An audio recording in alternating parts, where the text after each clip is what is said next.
thing, horrific encounters that left people traumatized. The stories have been enough to turn some people away from the forest forever for fear of seeing this burning airman stalking them through the trees. Moving on to number 8 now, we have Kelly. Stalking them through the trees, Sierra.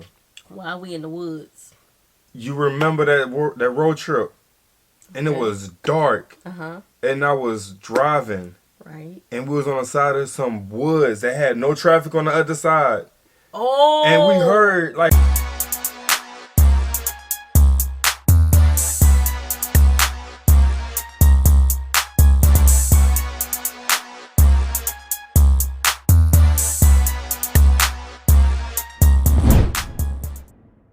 What's good, y'all? It's the Demouchets React, and we're back with another video. Who we got today, C? Today we're back with another American reaction. Yes. Super excited about this video, guys. If you're new to us and we're new to you, make sure you scroll down, hit that subscribe button, and turn on the post notification bell because we're on the road to 100K. And we cannot get there without you guys, all right?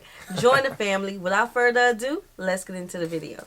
Welcome back to Most Amazing Top 10. We are back today with another Urban Legends video. I have been taking the most requested country in each comment section and making that my next video in this series, and today is the land down under. Australia is unique in many ways, from its landscape to its wildlife, but some things never really change no matter where you go in the world. Things that go bump in the night, scary spirits, and the supernatural. These are stories which follow you to the ends of the earth. My name is Danny Burke, and this is the top 10 scary Australian urban legends. Starting off at number 10 now, we have the Black Ghost of the Blue Mountains. If you ever head through Victoria Park... The Black Ghost of the Blue Mountain.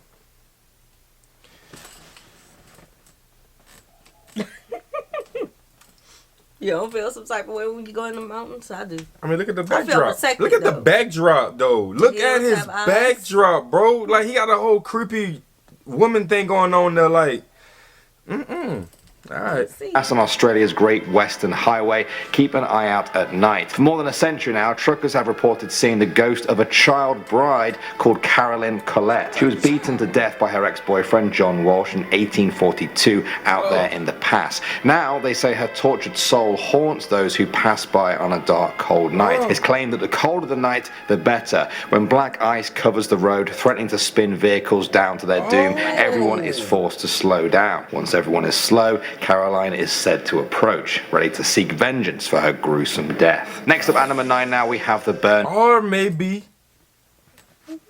she's still looking for help. You think? Yeah, think about it. People, you know, last experience is probably a scream for help. Somebody need to help her cross over. I don't know how they would do that. I don't know how they would do that. But she's probably making those approaches because she's in a position where she once was in a position looking for help. But it comes off scary because she's coming out. You trying to sympathize with the ghosts? I mean, I'm just saying. I'm always have these crazy. Look at this backdrop, man on fire. I'd rather the black ghosts in the Blue Mountains. Okay. Airman. During World War II, an Australian bomber plane crashed on the outskirts of Canberra, killing all 4 on board. It would become known as the Canberra air disaster. Years later, people in the area started reporting strange encounters in the woods. They said unearthly lights could be seen near the old crash site. Others heard the droning noise of a plane followed by a loud bang. Then things got weirder. A teenage girl once ran screaming from the forest, saying that she was being followed by a long dead airman. She said he was covered in fire and that he followed her to the edge of the forest. More people began to report the same thing, horrific encounters that left people traumatized. The stories have been enough to turn some people away from the forest forever for fear of seeing this burning airman stalking them through the trees. Moving on to number 8 now, we have Kelly. Stalking them through the trees, Sierra. Why are we in the woods? You remember that road trip? And it was dark. And I was driving. Right. And we was on the side of some woods that had no traffic on the other side. Oh. And we heard like an airplane or like a helicopter or something. But we actually saw police lights. Babe, there wasn't no police lights. It was one light that was just blinking. It was red. And it was like, as fast as we was going, how in the world can and light blank on side of us for that long of a time. That was in Mississippi. We kept going. We had no, yeah, it wasn't gonna stop. We was not gonna stop. But I was curious because I'm like, how? Like, I'm literally like, I do 80. You feel me? 80 easy. He do the speed limit. He do the speed limit. Well, what about the folk who don't wear their seatbelt then? Well, we wear our seatbelt, but you do the speed limit. You can't tell people you do 80. Okay. Number 8. I meant number 8. This is a very creepy one that was shared on Reddit. User Puppy2010 said that they have relatives in the northern beaches area of Australia on the country's east coast. There, locals tell tales of a girl called Kelly who would appear in people's cars near Oxford Falls if they were travelling alone past midnight. She is said to be the spirit of a girl who died in a car crash there in the 1970s and has haunted the road ever since. For me though, the scariest part of the story is that if you don't tell Kelly to get out of the car, she will take control of the car. For those who believe in the tale of Kelly, they worry for the travellers who have never heard this story before and don't know to tell her to get out of the car. Next up, number 7 now we have... You ain't even gotta worry about me telling her to get out the car. You could keep the car. I'ma get out. No, ma'am. What? No. Appear in the car? Where we at though? In Australia somewhere. And we just hopping We'll out. get another car. Okay. She could have the car. Keep the car, girl. Keep it. I don't think that's my first word play to say, yo, get out. Like, what you in here for? Like, I don't know. Like, what the? I'm seeing things. I'm sure maybe I'm a lot of music up or something. Lord. It might be road hypnosis or something going on. Right. At the Orchard Hills Mafia House. This is a huge white mansion found out in Greater Sydney. You might say it was quite beautiful, if not for the scary stories attached to it. For some ghost hunters, no place in Sydney has more spirits than the Orchard Hills Mafia House. Lights are said to just flash off and on, even when the building is empty. From the outside, people have seen creepy shadows flickering behind the curtains. Some people even claim that these shadows come outside and approach visitors, chasing them down the driveway with demonic grins on their faces. Why are there so many spirits said to live there? Well, that goes back to the building's name. It's called the Mafia House because it was said to be owned by members of a local mafia group. They were rumored to routinely execute informants and snitches in one of the upstairs rooms. Between the murderous gangs and the spirits of their victims, many people choose to stay well clear of the big white mansion. Coming in at number 6 now, we have the Hawkesbury River Monster. In a lot of these urban legends videos, we've discussed creatures that bear a strange resemblance to the Loch Ness Monster. Well, perhaps this is Australia's version. The Hawkesbury River Monster is said to be a snake-like creature with a long neck, a large body, and 2 sets of flippers with an eel-like tail. Locals tell fearsome tales of the beast and claim that they have proof to back it up. Wow. People point to the huge slide marks that keep appearing on the riverbanks, or the crushed and abandoned boats with no owners in sight. Some say this is not a modern phenomena either, and that the monster is depicted in the ancient Aboriginal art of that area. Moving on to number 5 now, we have the Hands of Goodna Cemetery. Located on the outskirts of Brisbane, Goodna Cemetery doesn't look to be out of the ordinary at first. Those who visit it though do so because they have heard the stories of what goes on there after dark. According to local legend, there is some sort of force in the cemetery. People describe it differently, but one thing they all agree on is that this force does not like visitors. At night, people feel invisible hands punching and scratching them. It's not just a light tap either. People say you'd know if the hands touch you. One particularly scary story involves a local man who once tried to flee the cemetery in his car, but the car just wouldn't start. He spent the night huddled in his car trying to ignore the strange noises outside. The next morning, he stepped out and found long scratch marks all the way down the side of his car. Something had been trying to get in and get him. Moving on to number 4 now, we have Schneider's Alley. In the early 20th century, Dr. Schneider lived in Clifton Manor with his wife and child. Their lives were quite uneventful until one day when tragedy struck. Both the doctor's wife and child died in an accident. The doctor spiraled into madness. At first, it was just his personal life that was affected, but then it began to bleed into his work. He would take his patients to a little log cabin near his house where he performed surgical experiments on them without anesthetic. The house saw him mutilate countless people. The locals say that in the years since then, they've seen his disfigured patients wandering the hills around the house and lurking in the alley. At night, distant screams can be heard from those still reliving their operations. Some brave soul visit the house to try and catch their sounds. Next up at number 3 now, we have Why you didn't play the sound, sir? want to hear it. This is as real as it's gonna get here. We ain't gonna make it any more realer. Oh, yo, these are some crazy Australia. Literally, y'all got me like. Ooh. Yeah. Babe, remember that? This reminds me of that show that we used to watch. Elevator?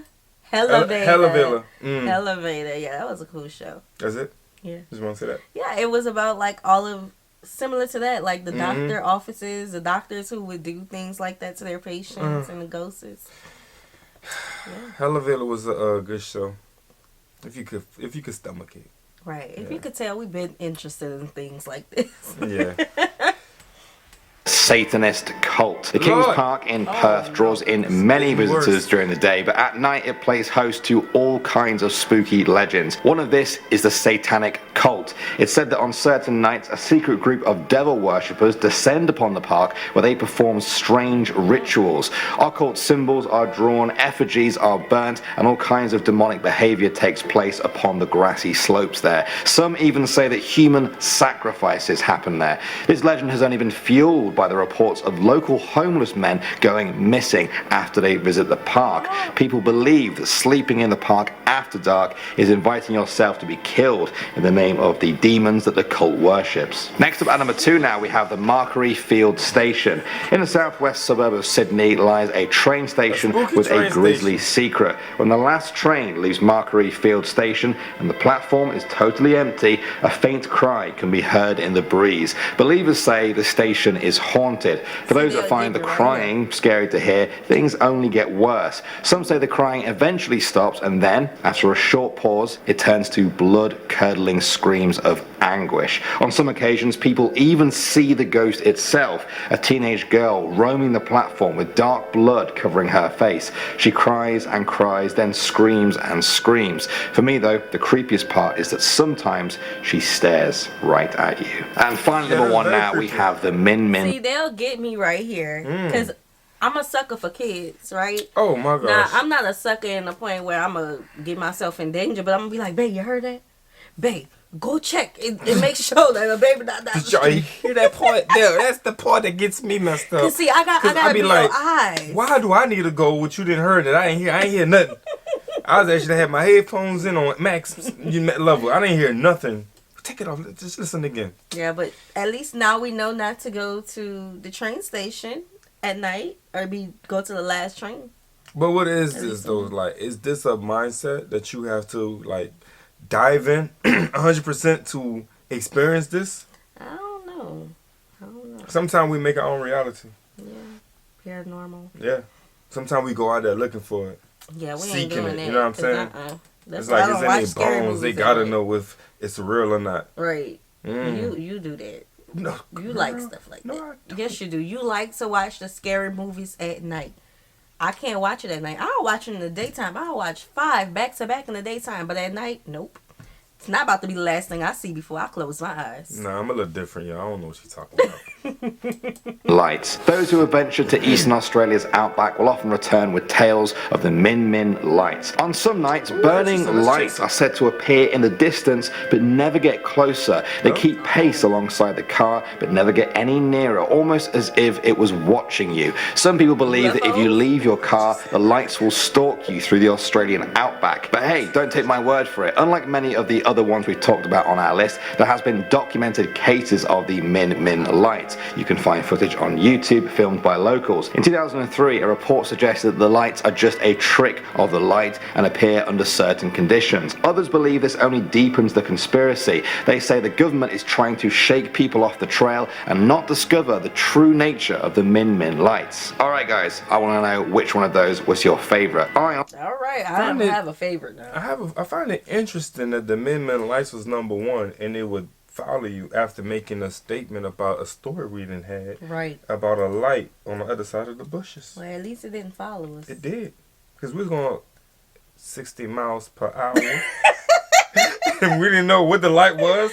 And there was no other road on the other side of those trees. Right. So, but we was passing through, so it stayed. It stayed in its state. Yeah, it stayed in the state. Right. Yeah, it didn't come out, but it just... Right. And I'm like, it don't make no sense. Like, is that a landing pad and somewhere? we was delirious because when we finally got home after that long drive, we was like, I don't know how we made it through the night. Bro, I put that window down and I listened and I ain't know what that was. Like, yeah, I do remember just, you putting the window down. like, y'all hear that though?